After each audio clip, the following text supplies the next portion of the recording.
মহানগৰীৰ হেঙাৰাবাৰীস্থিত হাউচিং কলনীৰ উদ্যোগত শ্ৰীকৃষ্ণৰ জন্মাষ্টমী উপলক্ষে মঞ্চস্থ কৰা হ'ব শিশুৰ দ্বাৰা পৰিৱেশিত ভাওনা কুৰুক্ষেত্ৰ অৱসান। প্ৰথমবাৰৰ বাবে বজ্ৰাৱলী ভাষাত পৰিৱেশন কৰা হ'ব ভাওনাখনি। গুৰুজনাৰ অমৰ সৃষ্টিৰ অনুপম ধাৰা আৰু বৈষ্ণৱী সংস্কৃতিক নৱপ্ৰজন্মৰ মাজত বৰ্তাই ৰখাৰ প্ৰয়াসেৰে পৰিৱেশন কৰা হৈছে এই বিশেষ পদক্ষেপ।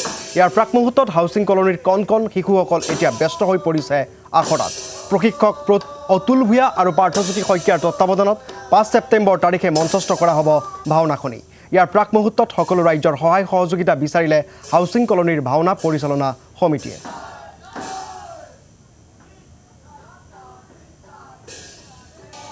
মহাপুৰুষ শ্ৰীমন্ত শংকৰদেৱৰ অপূৰ্ব সৃষ্টি, গীত নাট বাদ্য অভিনয় সেই লৈ আমাৰ এই যে হেঙেৰাবাৰী হাউচিং কলনীত কণ কণ যিসকল শিশু আছে, সেই শিশুসকলক এই শংকৰদেৱৰ এই অপূৰ্ব কলাকৃষ্টি সংস্কৃতিক তেওঁলোকৰ মনত জাগ্ৰত কৰিব ক্ষুদ্ৰ প্ৰয়াস কৰিছোঁ।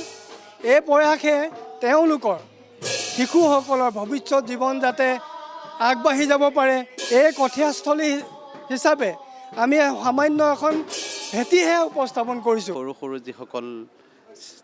যিসকল কণ কণ ছাত্ৰ ছাত্ৰী আছে, তেওঁলোকে শিক্ষাৰ লগতে মহাপুৰুষ গুৰু দুজনাৰ যি অনবদ্য সৃষ্টি ভাওনা, সেই ভাওনাৰ সংস্কৃতি শিকিবৰ বাবে যথেষ্টখিনি আগ্ৰহেৰে আহিছে আৰু আমি চেষ্টা কৰিছোঁ যে তেওঁলোকক অকণমান গুৰুমুখী বিদ্যা দিবৰ বাবে, আৰু এই ভাওনাক তেওঁলোকে জীয়াই ৰাখক আৰু এই মহানগৰত এই ভাওনা জীপাল হৈ থাকক।